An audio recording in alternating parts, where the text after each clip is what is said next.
J'ai lu quelque part un jour que le fait qu'il existe le mal dans notre réalité, sur notre planète, c'était en vérité le plus beau cadeau qui nous ait jamais été accordé. C'était le témoignage de la liberté individuelle. Pour comprendre ça, il faut qu'on remonte un petit peu à ce qu'on a vu dans la précédente vidéo. C'est-à-dire qu'il existe véritablement deux forces dans la nature et que ces deux forces créent tout ce qui existe. Si on veut les résumer de manière les plus évidentes, on pourrait dire que ça, on peut les symboliser par le bien et le mal, et les ténèbres et la lumière. Et c'est pas seulement une coïncidence si, lorsque l'on prend des exemples en disant je me sens mal, ou que quelque chose est négatif ou des choses comme ça, on va le mettre dans la catégorie des choses ténébreuses, des choses sombres, et que à l'inverse, quand on se sent bien, ça va être quelque chose de positif, ça va être rayonnant, ça va être lumineux, et ainsi de suite. C'est parce que c'est vraiment deux forces qui existent dans la nature, et ces deux forces, en fait, elles ont un impact sur tout ce qui existe. Donc s'en rendre compte, c'est vraiment important, mais du coup on peut se demander pourquoi le mal il existe, pourquoi les ténèbres existent. Si véritablement il y a un Dieu, il y a le divin s'il existe, alors pourquoi le mal également? Est-ce que Dieu aime la violence? Est-ce que Dieu aime la souffrance? Et toutes ces choses-là, parce qu'on ne peut pas nier le fait qu'il existe la violence et la souffrance, et c'est même un des principes qui est même inscrit dans le cœur de la vie, c'est-à-dire que dans notre plan matériel, la souffrance est aussi importante, voire aussi présente que le bonheur et l'amour et toutes ces choses-là. Donc on peut se demander légitimement si Dieu existe, pourquoi le mal également. Euh, Déjà pour ceux qui ont du mal à se dire Dieu ou le divin, ou en tout cas par rapport à un vécu ou par rapport à des opinions, des choses qu'ils ont vues ou qu'ils ont vécu, ils se disent Dieu n'existe pas ou le divin n'existe pas. Ce qu'il faut se rendre compte quand on dit Dieu ou le divin en vrai, c'est que en fait on parle uniquement d'une idée, on parle d'un mot. Quand on s'exprime les uns avec les autres, on utilise des mots, et ces mots sont associés à des significations pour qu'on puisse tous se comprendre les uns avec les autres. Mais de base, Dieu ou le divin, c'est juste un mot en fait. Donc c'est-à-dire quand on va avoir une conversation, il peut avoir une signification pour moi et une signification totalement différente pour celui ou à celle que je serais en train de parler. Donc c'est important de comprendre ça et de se dire finalement que si on a un problème avec le mot lui-même, eh ben on peut juste rajouter quelque chose par rapport à ça. On peut dire par exemple la nature avec un grand N qui regroupe toutes les forces, toutes les formes de l'existence, de la vie en général. Et comme on l'a vu dans la précédente vidéo, moi quand je parle de Dieu, quand je parle du divin ou de l'esprit en général avec un grand E, eh ben on peut substituer ces mots, si on a du mal avec ça à cause des religions ou toutes ces choses-là, on peut dire tout simplement une force vivante, intelligente. Parce que c'est ces trois forces-là qui sont primaires ou en tout cas nécessaires à la vie qui existe aujourd'hui. Donc on peut dire ça, on peut dire eh bien, si dans la nature il existe de la souffrance, du mal et toutes ces choses-là, est-ce que c'est parce que la force, l'intelligence, la vie qui est à la base de tout ce qui existe aime la violence ou est fait de violence, de souffrance et de mal? Euh, En vrai, pour comprendre ça, il faut regarder les choses d'un point de vue reculé. Il faut déjà se rendre compte que une des choses qui est indéniable, c'est qu'il y a véritablement une évolution dans la nature. Il y a un progrès, il y a un avancement. Mais qui dit évolution, progrès, avancement dit direction, c'est-à-dire qu'on part d'un point A et on va à un point B, on se dirige quelque part. Donc cette force intelligente vivante qui a mis en mouvement l'univers et la vie, elle nous dirige dans un sens. Donc c'est un petit peu comme un programme en fait. C'est comme si on avait un programme informatique et qu'on veut que le programme, eh bien quand il y a une variable qui se présente ou quand il y a quelque chose qui arrive, il agit d'une telle manière. Donc pour nous, la nature, eh bien, ce serait quand il y a des nutriments qui rentrent dans notre corps, eh bien ça va nous soulager, ces nutriments vont nourrir nos cellules, nos fibres, etc. etc. Donc le design, la manière dont l'univers, la vie a été créée, eh ben, il y a véritablement une empreinte par rapport à ça. Mais c'est bien de se rendre compte que, au final, euh, s'il y a la lumière et les ténèbres, c'est que finalement, en fait, cette force intelligente vivante, ce Dieu, ce divin, il nous a légué un des plus beaux cadeaux qu'on puisse jamais imaginer. C'est le cadeau de la liberté, celui de pouvoir choisir en permanence entre le bien et le mal. Parce que s'il n'y avait qu'un seul plan, s'il n'y avait un seul espèce de programme informatique géant à l'échelle universelle de notre vie matérielle, eh bien ça voudrait dire qu'on serait pris dans ce mouvement sans qu'on ait aucune chose à dire là-dedans en fait. On serait de manière impulsive amené à agir, à penser, à réfléchir, à ressentir des choses sans avoir notre propre part d'individualité là-dedans, sans avoir notre propre part de liberté. Or, nous, ce n'est pas le cas. Nous, en fait, on a toujours le choix entre deux chemins, on a toujours le choix entre deux choses.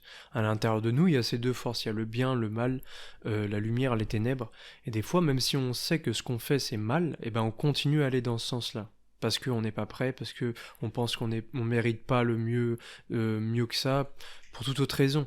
Mais le fait qu'on puisse continuer à agir de manière négative, entre guillemets, et continuer à aller dans ce sens-là, même si on sait au fond de nous qu'on ne devrait pas, eh bien, ça montre qu'il y a une véritable liberté là-dedans. Parce que, on va dire que si on prend comme métaphore que l'esprit, la force vivante, intelligente, elle pourrait être symbolisée par la lumière, c'est le symbole qui a été choisi dans toutes les religions et toutes les mythologies, la lumière, et c'est pas une coïncidence, c'est pas juste une métaphore dans ce sens-là. C'est de la même manière quand on dit que le bien, ça serait quelque chose de lumineux ou des choses comme ça, c'est parce que il faut simplement se repérer à la vie, en fait. Quand on voit les systèmes solaires, comment ils sont ordonnés, on se rend bien compte que le soleil, le principe de la lumière et de la chaleur, c'est le principe de vie. C'est celui qui distribue et la vie s'organise autour de lui. S'arrange autour de lui et c'est lui qui distribue la vie et l'ordonne autour de lui. Donc on pourrait dire que ce principe directeur, donc qui va donner une impulsion, une direction à la vie pour qu'elle évolue, eh bien ça pourrait être symbolisé par la lumière. Donc, les ténèbres, en fait, ce serait pas quelque chose de mal ou de négatif, ce serait simplement l'absence de lumière, ce serait l'absence de l'ordonnement divin. Et de la même manière que, eh bien, la planète, les plantes ont besoin de la nuit pour se reposer, et de nous, d'avoir besoin de notre propre liberté individuelle pour ne pas agir uniquement dans cette impulsion divine ordonnée, eh bien, les ténèbres, en fait, sont autant utiles que la lumière. Parce que c'est les ténèbres qui vont nous amener à prendre conscience de ce qu'on veut vraiment. C'est les ténèbres qui vont nous amener à agir dans un sens quand on se sent prêt. Et ça, c'est un cadeau qu'on ne se rend pas compte, mais qui est extraordinaire en fait. Ça veut dire tout simplement que, en fait, le divin, il nous donne en permanence l'indication qui serait la meilleure pour nous d'agir dans notre bien-être et dans le bien-être de tout ce qui nous entoure, mais il ne nous force jamais. C'est-à-dire qu'il y a vraiment un respect de notre liberté individuelle là-dedans. Les ténèbres, ils sont très utiles par rapport à ça. L'absence de lumière, l'absence de cet ordre, de cette direction, c'est un témoignage en fait du cadeau de la liberté qui nous a été accordé. Et donc c'est déjà bien de se rendre compte de ça par rapport à ça, mais en plus de ça, on peut se dire, finalement, en fait, quand on est dans les ténèbres, quand on est en train de faire quelque chose qui nous fait du mal ou qui nous rend malheureux, eh bien, en fait, ces ténèbres, ces choses négatives, elles sont tout aussi utiles que les choses positives parce que elles nous permettent de nous rendre compte à la fin qu'est-ce qu'on voulait vraiment. Imaginons, on prend un exemple, je suis dans une relation avec une personne et je me suis mis avec elle parce que, pour une raison ou pour une autre, mais c'est pas par amour.